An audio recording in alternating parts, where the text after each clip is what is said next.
Morning, afternoon, evening, or night, whenever you may be watching this. We're back at it with LAMDA Week 9, Day 1, Monday, the 10th of November, 2025. So we started with our regular warm-up, and then we jumped into practical voice with Jess in the Top College studio. We started with a little circle up.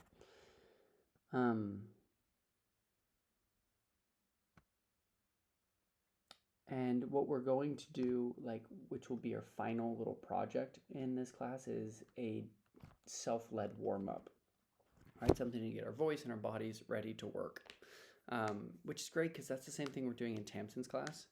So we'll be able to do both of those for this one, or this. We'll do this for both. And so it'll be just a 15-minute self-led warm-up, and yeah, then we talked about the vocal progression. Okay, so that's kind of what we'll want to address in our warm-up. The first is release and alignment of body. This is like the spinal roll, body tapping. Jess also likes to think of balance as part of this, and being semi-supine, releasing the shoulders and the hips and all of that's great stuff. Then number 2 is breath. Right? Release and capacity and support, thinking the beach ball breathing and panting and connecting the breath and thought, all of those great ideas. Third is phonation / voicing. So like the breath exercises that we do on the sounds, right? Voicing breath, no excess effort or breath. That's kind of what we talked about. Number 4 is resonance and range. Think sirens and bringing the voice into different places, up here or back there, and kind of feeling that resonance and range and differences. And lastly, 5 is articulation, right? Opening and enlarging, a yawn, right? Tongue twisters, articulators, stretching, drilling, which is like saying consonants in a row. And then some articulators that we need to address are the jaw, right? We can do a jaw release, the lips with what's it called? The isolations. All of those things. Tongue, root massage.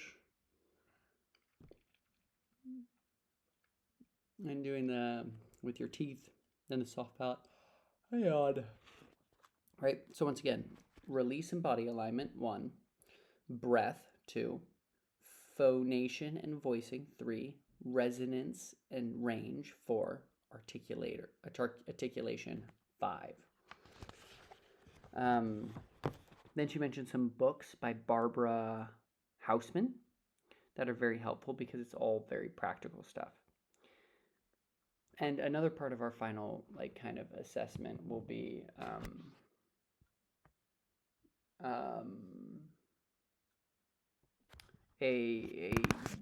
choosing one of our texts. It could be the Virginia Woolf, the Ulysses piece by Joyce, or the Milkmaid one that we've done earlier. So then we came into the space and we walked and we did some gentle shaking, kind of waking up our body. We kind of focused a lot on our posture, kind of standing there and really feeling the crown of our head elongate, our sacrum and tailbone going down. So the elongation of the spine, putting our feet into the ground and feeling roots connect into the ground and really feeling that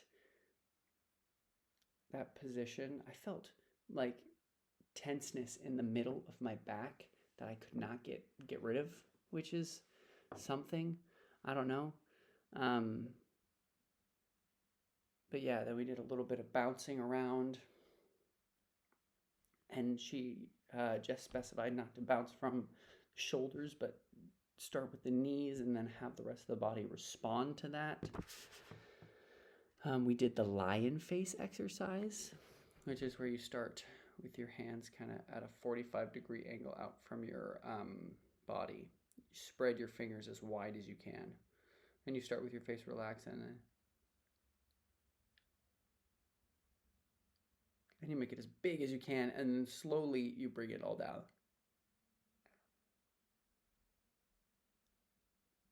But like as slow as you can. So it would have been much slower than that. And then we did some drills with consonants.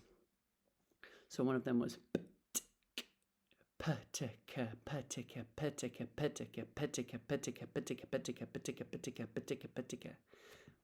But that wasn't the hard part. So it was like PTK, PTK, PTK.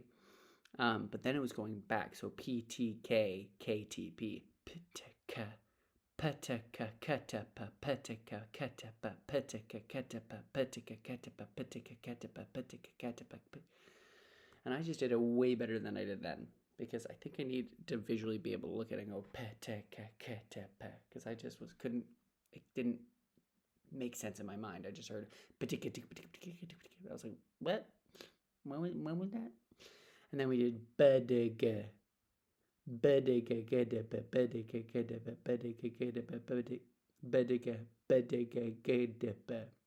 See? Not easy. That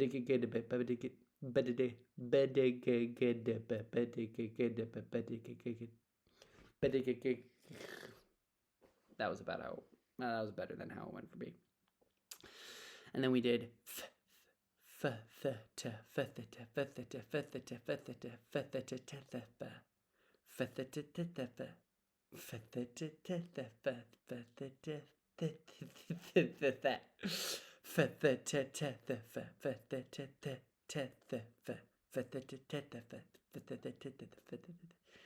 anyway, so really working on that. And then we voiced it.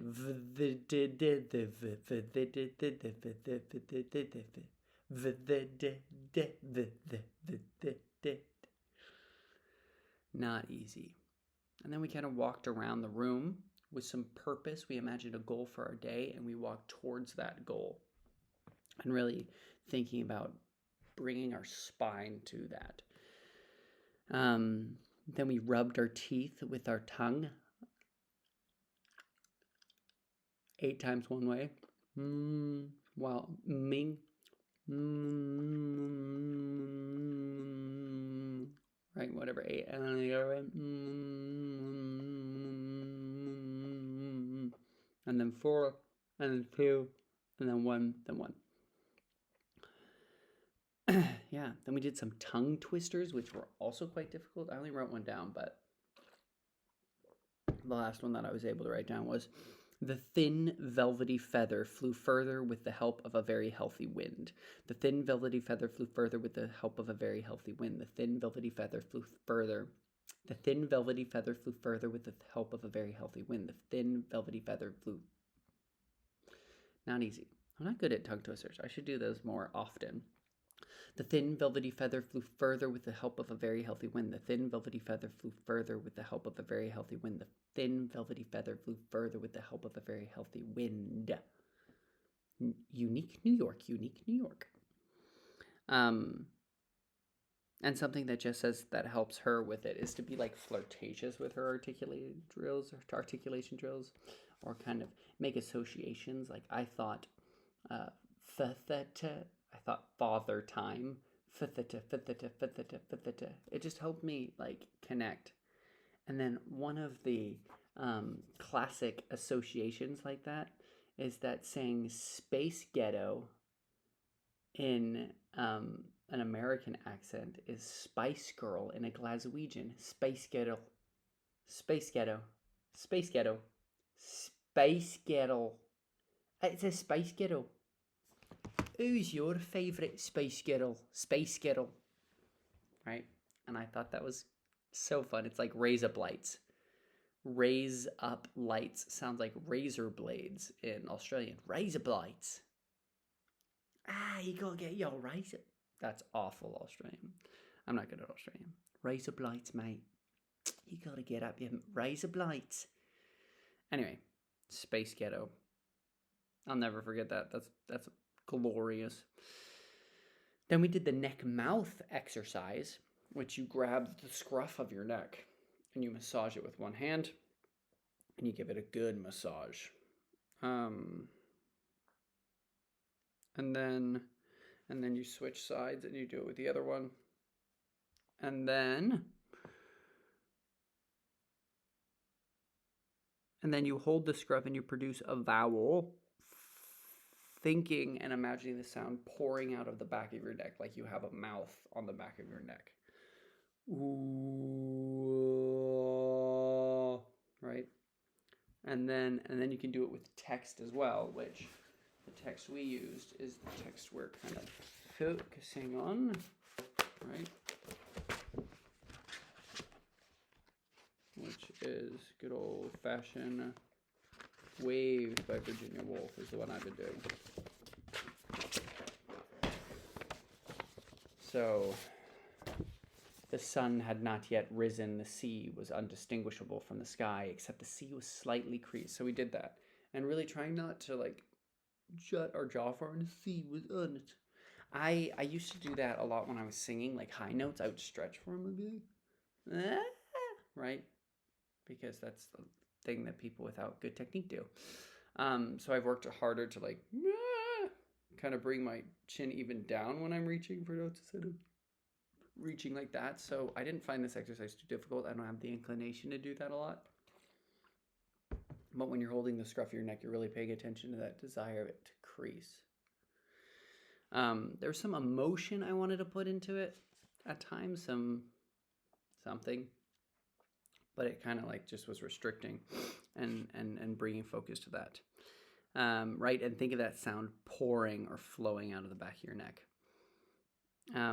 Then we discussed this with partners. I was in a trio.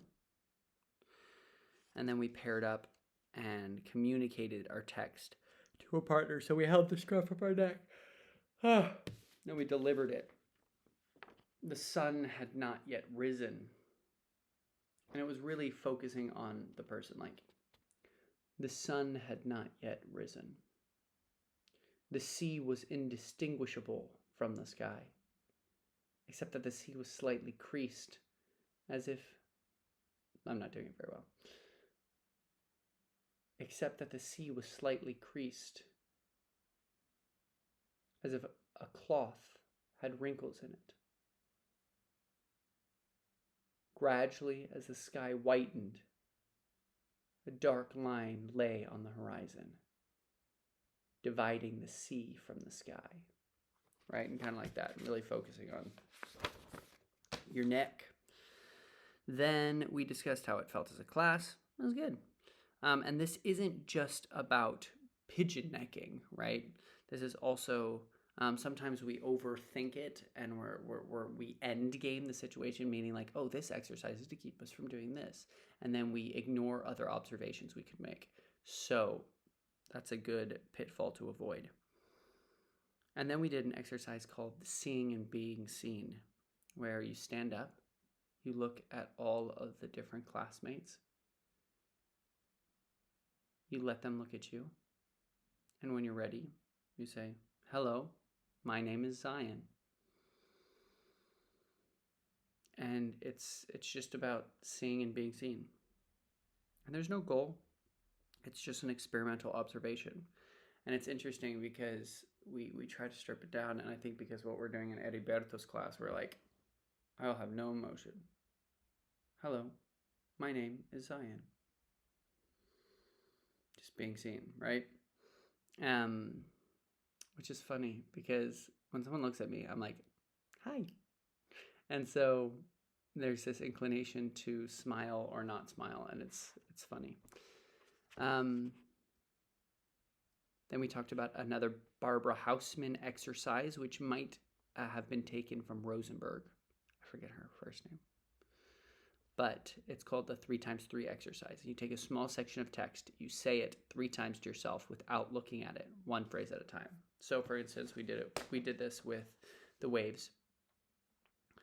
And my homework is to finish it. I don't know how far I got. Oh, I definitely got there. About halfway there. So I'm going to start there and do a little bit of my homework. But it's the idea. Behind it, too, the sky cleared.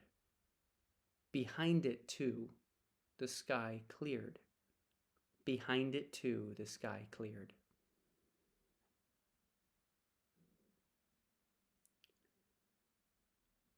As if the white sediment there had sunk. Yeah, as if the white sediment there had sunk. As if the white sediment there had sunk. As if the white sediment there had sunk, and so on and so forth. And you go through the whole text. We did as much as we could with the time that we had. And a cool discovery that a student made was that it feels like the first one we're kind of discovering the line, the second time we're deepening our understanding of it, and the third time we're owning it. I'm not sure if that's the point or if there is a point, right? But yeah, that was cool. So our homework's to do that.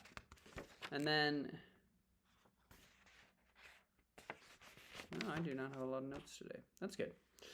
And then we had lunch. And I kept watching some of Richard III's, the RSC version with Kirsty. And then we had scene study with Karen. And our homework was we got a printout of the script. And we were supposed to read like 4 pages of it in scene 2 and be prepared to understand what it's about, right? And so I read it. I looked up any words or phrases that I didn't understand, and that was great. So we circled up in chairs and we read our section, Act 1, Scene 2.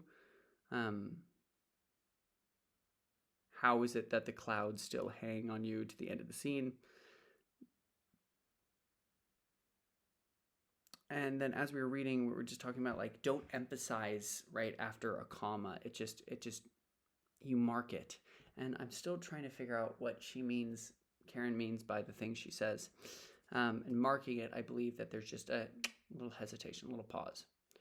It's not to, which is interesting because, I don't know, everyone does things differently. But the pause is enough. And then breathe after the end line. When you reach a full stop, it's a new line, new energy, new intonation that needs to follow. So, for example,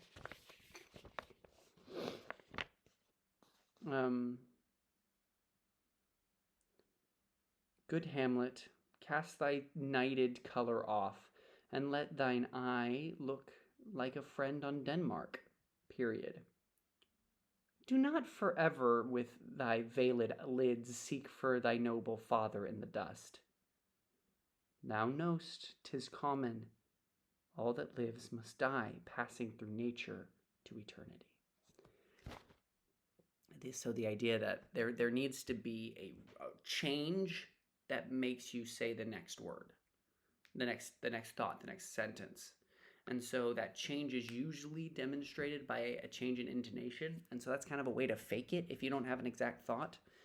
But there should be a thought behind it that says, like, why am I speaking again? And we can take our time on these full stops.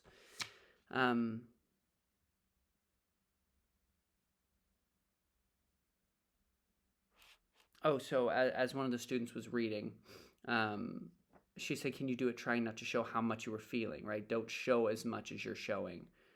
Play the opposite. You're trying to conceal the truth. It's a trap for actors to show all their feelings. That's boring. It's like, oh, I'm so sad. I'm Hamlet and life is hard, right? Seems, madam, nay, it is. I know not seems. 'Tis not alone my inky coat, good mother, nor customary suits of solemn black, nor windy suspirations of forced breath, no, nor the fruitful river in the eye, nor the dejected behavior of visage, together with all forms, moods, shapes of grief, right? To just like really, I'm sad, right? But like, what are we talking about? Be specific, kind of clarify those things. And what are we accomplishing with each specific idea? We can't do the overacting yet, right? George says that like we can, that the text can bear our choices. But we're not there yet. We have to understand what the text is first. So there's a process to this.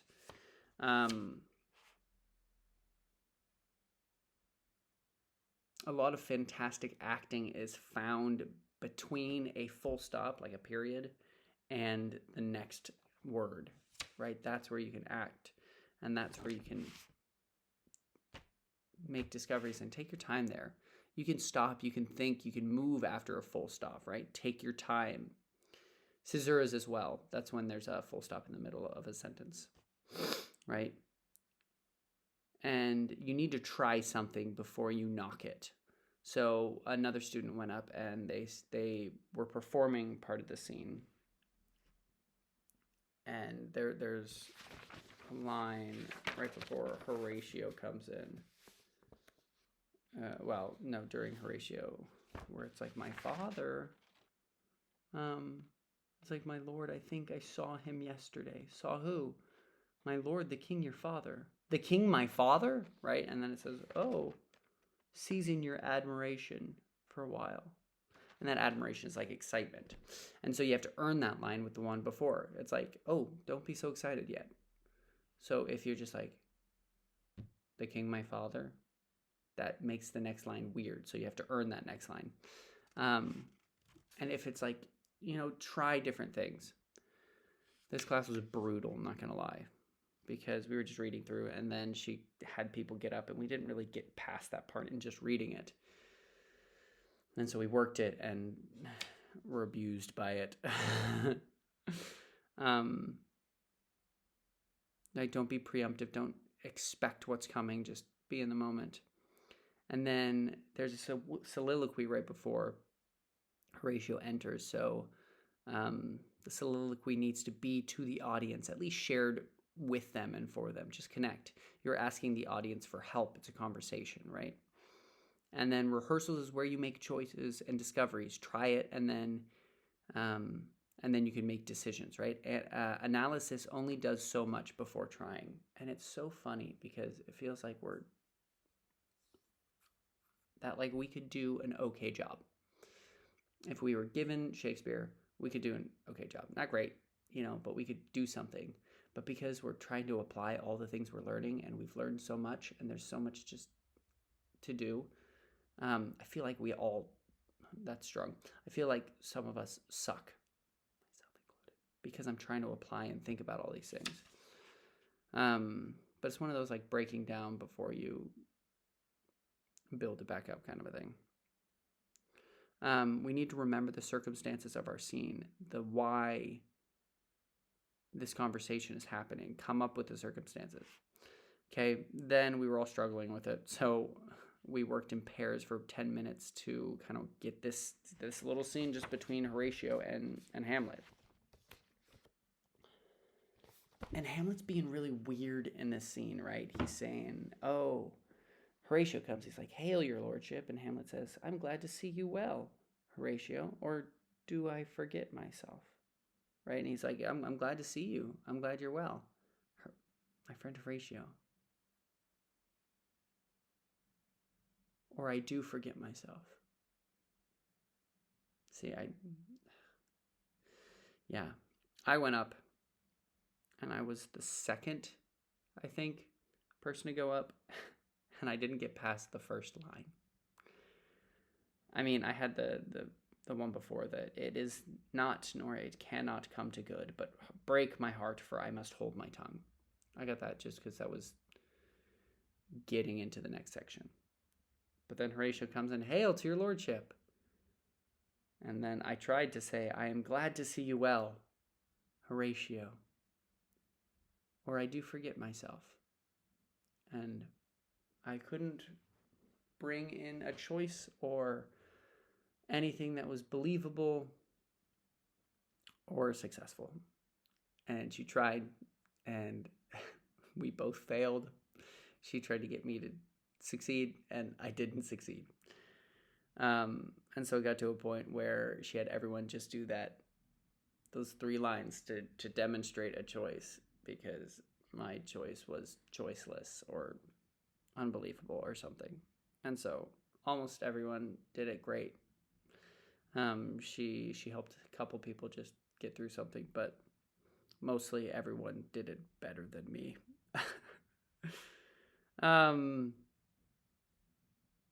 So some things are um, you have to make some choices.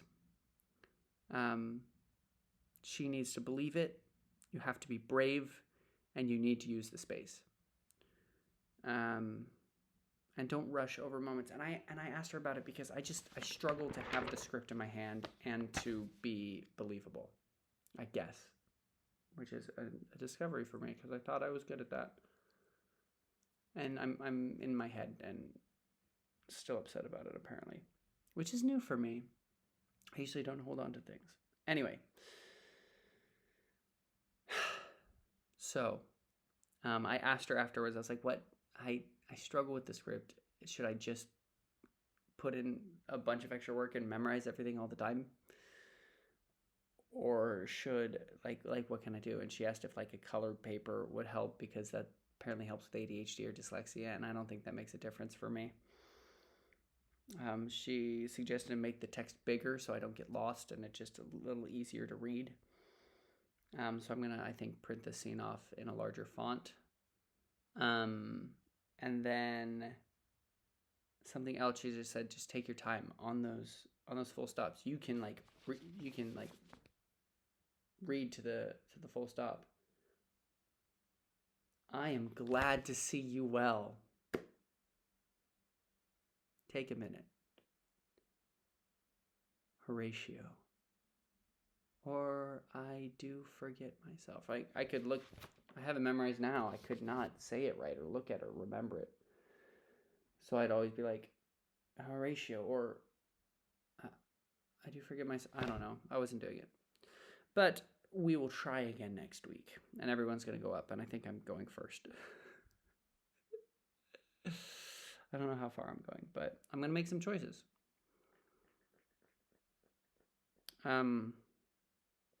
So our homework is to prepare Hail to Your Lordship through to the end of the scene, and also to start memorizing the soliloquy beforehand. The that this too sullied flesh would melt.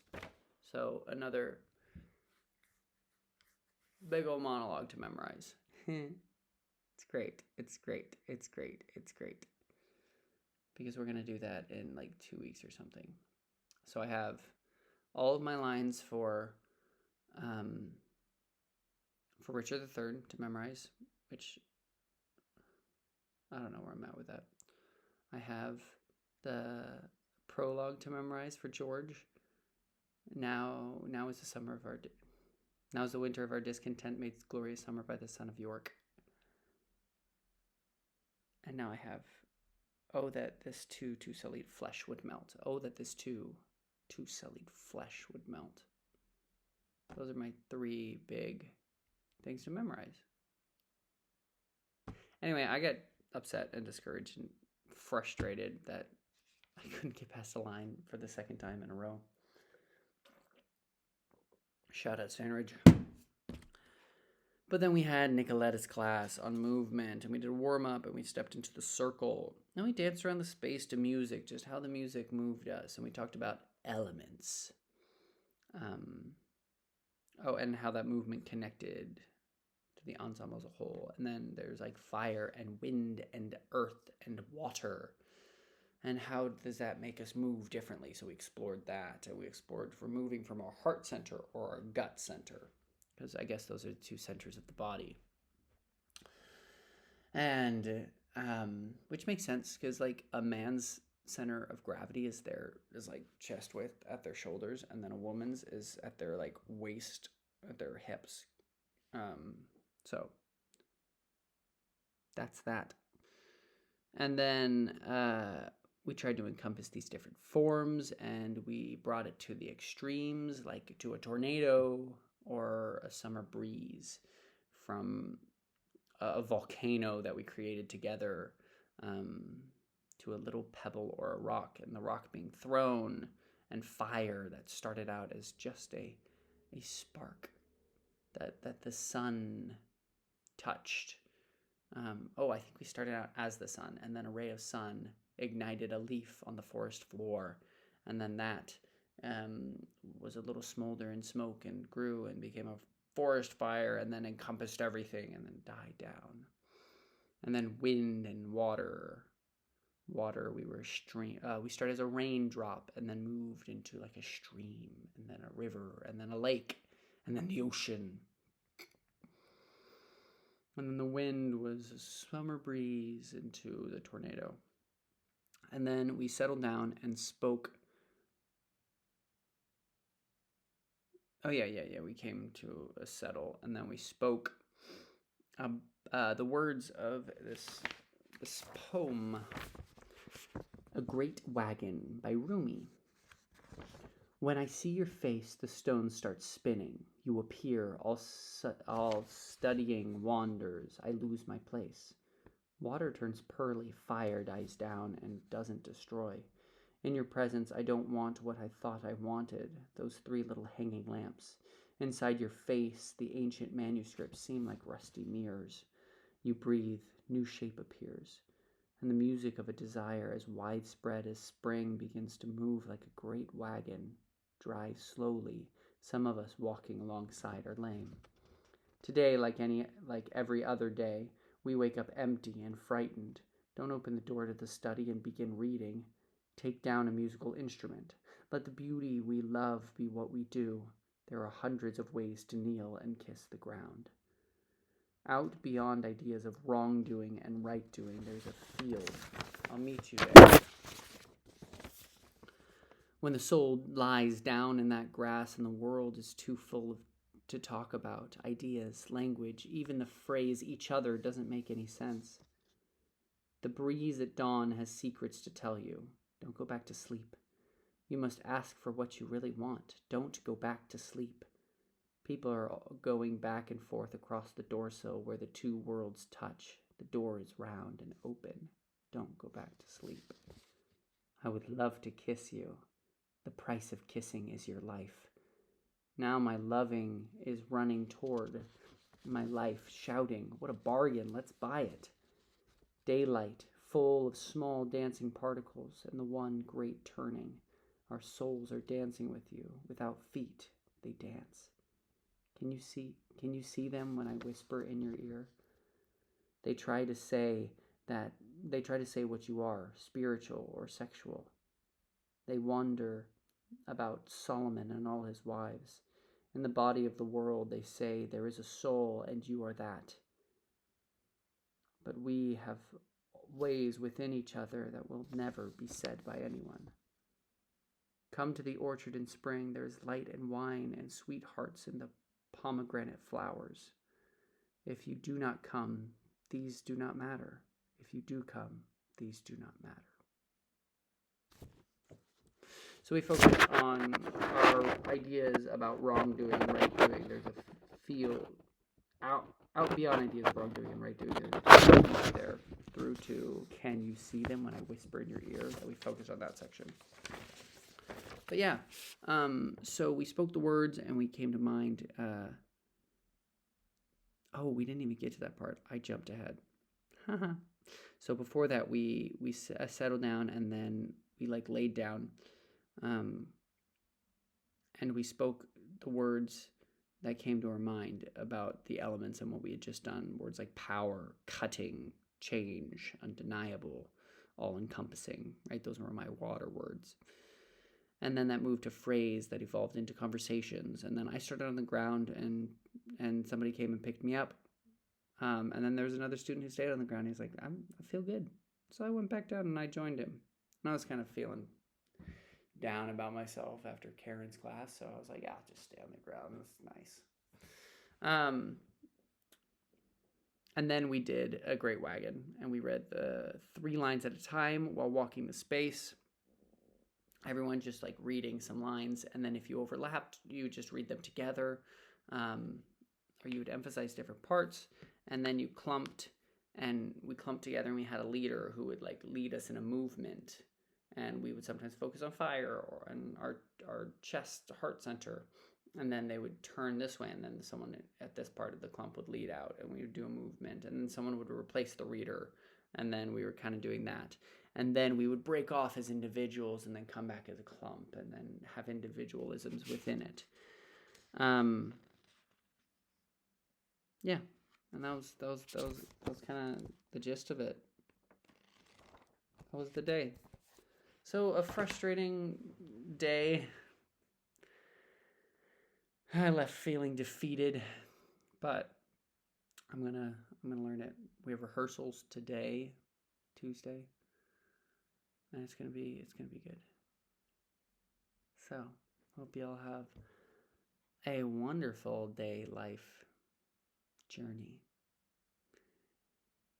Love ya.